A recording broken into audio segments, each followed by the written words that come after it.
अस्सलाम वालेकुम dear students, I hope you are doing well.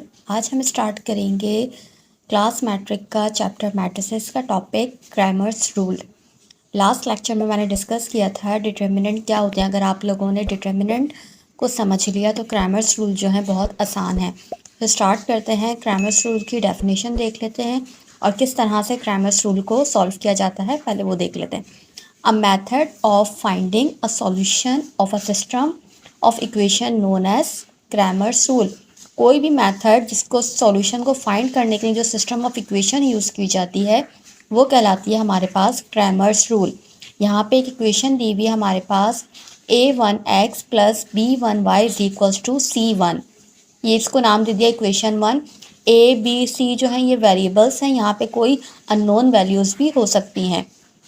और यहाँ पे इक्वेशन नंबर 2 दी हुई है a2x is equals to b2y is equals to c2। ये दूसरी इक्वेशन है। या a2 b2 c2 भी कोई कांस्टेंट नंबर हो सकता है। तो यहाँ पे हम क्या करेंगे, x वाले वेरिएबल्स को और बी वाई वाले वेरिएबल्स को यहाँ पे किस फॉर्म में लिखना है पहले वो देखेंगे। यहाँ पे x अगर हमें फाइंड करना होगा, बेसिकली हमें ये x y की वैल्यू फाइंड करनी है और a b c जो है ये कांस्टेंट नंबर्स हो सकते हैं हमारे पास। तो हम सबसे पहले क्या करेंगे, अगर हमें x फाइंड करना होगा तो उसके लिए हम dx means determinant of x और डिटर्मिनेंट d निकालेंगे। ठीक है, अगर हमें y निकालना होगा तो डिटर्मिनेंट निकालेंगे y का यहाँ पे और डिवाइड करेंगे डिटर्मिनेंट ऑफ d से। यहाँ पे d लिखा हुआ है तो d की जगह कोई और वेरिएबल भी यूज़ कर सकते हैं। और जब हमें d फाइंड करना होगा, अगर d का डिटर्मिनेंट हम निकालेंगे तो किस तरह से निकालेंगे, ये ये x कॉलम कहलाता है और ये y कॉलम कहलाता है। तो इसके अंदर हमें x और y की वैल्यूज़ रखनी होती है। यहाँ पे a1 a2 रख दिया मैंने और यहाँ पे b1 b2 रख दिया। तो ये इसका डिटर्मिनेंट फाइंड हो जाएगा। डिटर्मिनेंट मैंने लास्ट लेक्चर में आपको बता दिया है किस तरह से फाइंड करेंगे। अब dx किस तरह से फाइंड करेंगे, ये टर्म तो हमारे पास d हो गई। अब dx फाइंड करने का क्या तरीका है, जब भी हम x फाइंड करेंगे तो x कॉलम को हम क्या कर देंगे, रिमूव, और उस कॉलम की जगह पे क्या लिख देंगे, इज इक्वल टू के बाद वाली जो टर्म होगी c1 c2 उसकी वैल्यूज़ को यहाँ पे पुट कर देंगे। तो dx हमारे पास फाइंड हो जाएगा। यहाँ पे क्या आ गया, c1 c2, हमने dx वाली वैल्यू को यहाँ से रिमूव करवाया और इसके रिप्लेस पे इसको लिख दिया। तो c1 c2 हो गया और b1 b2 हो गया। फिर इसका हम डिटर्मिनेंट फाइंड कर लेंगे जिस तरह से करते हैं।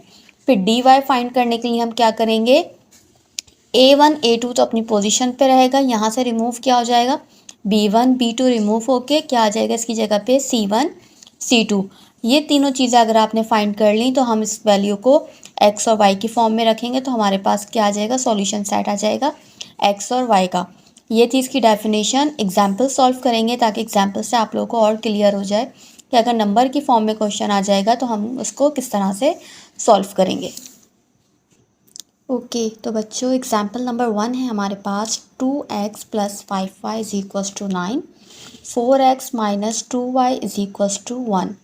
तो सबसे पहले हम क्या करेंगे, हम इनको dx और dy की फॉर्म में पहले सेपरेट कर लेंगे, फिर उसके बाद हम अपना मैट्रिसेस सॉल्व करेंगे। यहाँ पे एक चीज़ याद रखिएगा, x वाले कॉलम में x वाले नंबर्स ही लिखे जाएंगे। अगर नंबर इंटरचेंज हो जाते हैं, फॉर एग्ज़ाम्पल अगर y पहले लिखा हो और x बाद में लिखा हुआ हो, तो आप ये नहीं कीजिएगा जो यहाँ पे नंबर लिखा हो वो उसी कॉलम में लिख दें, नहीं, जो x वाले नंबर्स होंगे वो x वाले कॉलम में ही लिखे जाएंगे। आप उसकी रिप्लेस को चेंज करेंगे, प्लेसेस चेंज करके फिर उसकी वैल्यूज़ को पुट करेंगे। तो सबसे पहले हम क्या फाइंड करेंगे, determinant of d। Determinant of d find करने का क्या तरीका है, पहले सबसे पहले हम फाइंड कर लेंगे, फर्स्ट वी फाइंड d। सबसे पहले हम d फाइंड करेंगे। तो d फाइंड करने के लिए जो हमारे पास नंबर हैं 2 4 5 और -2, तो पहले ये वैल्यूज़ लिख लेंगे, डिटर्मिनेंट, और डिटर्मिनेंट का ये साइन होता है 2 5 और यहाँ जो भी साइन होंगे वो भी साथ साथ इसके वैल्यू के साथ लिखे जाएंगे, डिटर्मिनेंट। अब डिटर्मिनेंट निकालने का क्या तरीका होता है, मैंने आप लोगों को सबको बताया था, क्रॉस मल्टीप्लाई करते हैं। क्रॉस मल्टीप्लाई करेंगे तो यहाँ पे हमारे पास आंसर क्या आ जाएगा, 2 2 ज़ा 4, और यहाँ माइनस है तो ये क्या हो जाएगा, माइनस का 4, और बीच में किसका साइन आता है, माइनस का, और ये 4 5 ज़ा 20। तो डिटर्मिनेंट हमारा आ गया माइनस का 4 और 20 माइनस का 24। यहाँ तक हमने डिटर्मिनेंट सॉल्व कर लिया। अब हमें क्या फाइंड करना है, dx और dy। Now we find dx and dy।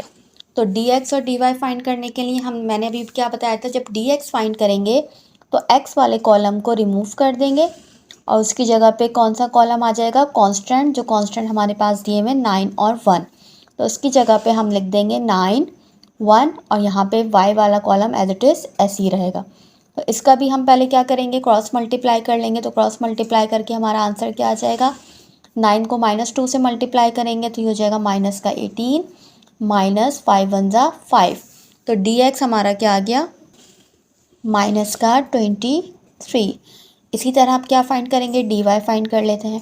dy find करने के लिए हम क्या करेंगे, x वाली वैल्यू वही लिखेंगे 2 4 और y की जगह पे क्या आ जाएगा 9 और 1। इसी तरह इसका भी क्रॉस मल्टीप्लाई कर लेंगे, 2 1 ज़ा 2 माइनस 4 9 ज़ा 36। तो dy की वैल्यू हमारे पास यहाँ क्या आ गई, 2 में से जब 36 को माइनस करेंगे तो हमारे पास आंसर आ जाएगा माइनस का 34। d की वैल्यू भी हमने निकाल ली, dx की वैल्यू भी सॉल्व कर ली और dy की वैल्यू भी हमने सॉल्व कर ली।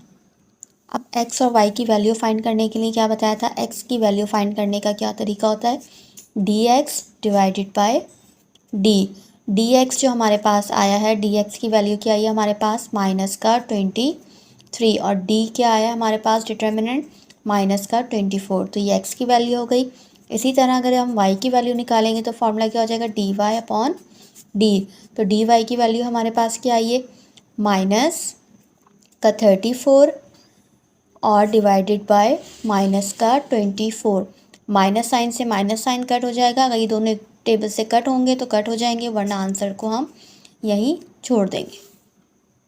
इसी तरह y की भी माइनस से माइनस कट हो जाएगा, ये दोनों कैंसिल आउट हो सकते हैं तो इसको कैंसिल आउट कर लेंगे। 2 1 ज़ा 2 2 2 ज़ा 4 2 1 ज़ा 2 1 कैरी 2 7 ज़ा 14।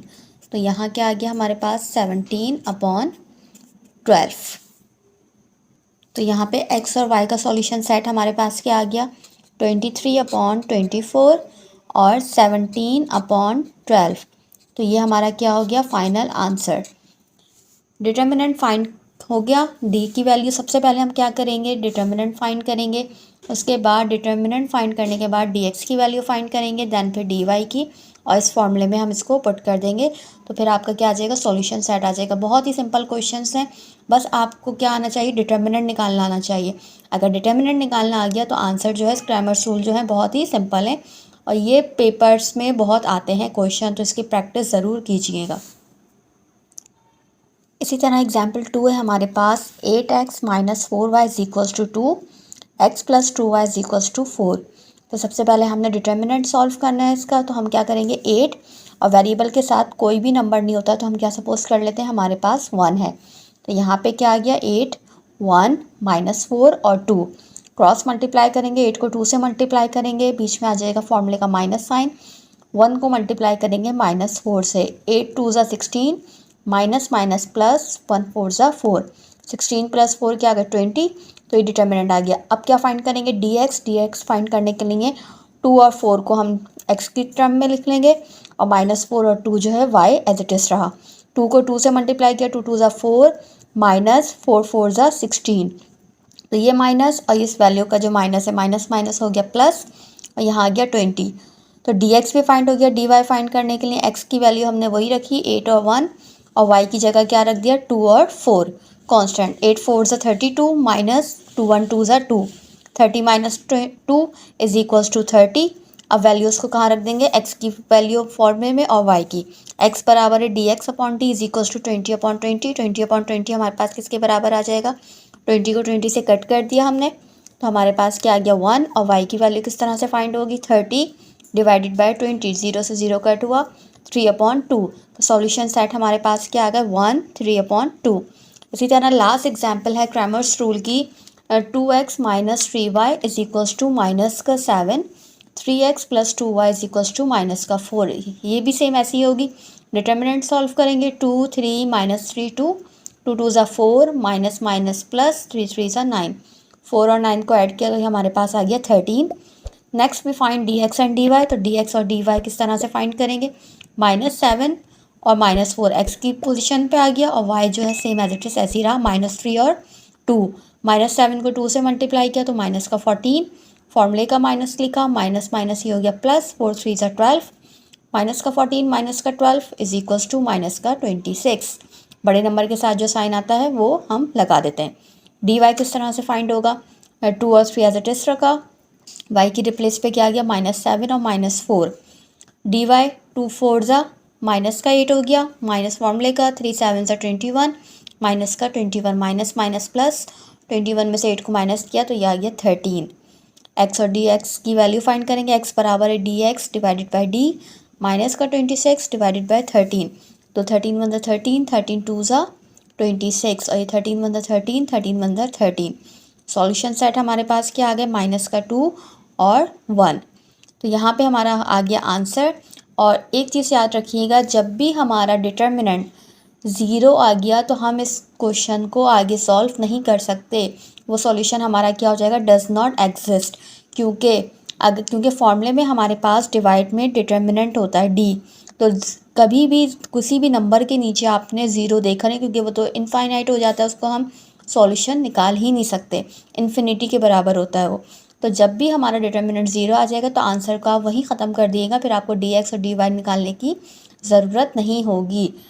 यहाँ आज क्लियर हो गया, टॉपिक पढ़ लिया हमने, क्रैमर्स रूल क्या होता है और क्रैमर्स रूल को किस तरह से सॉल्व किया जाता है। बहुत इंपॉर्टेंट क्वेश्चन है, घर पे इस क्वेश्चन की ज़रूर प्रैक्टिस कीजिएगा। मिलते हैं नेक्स्ट वीडियो में, जब तक के लिए अल्लाह हाफ़िज़।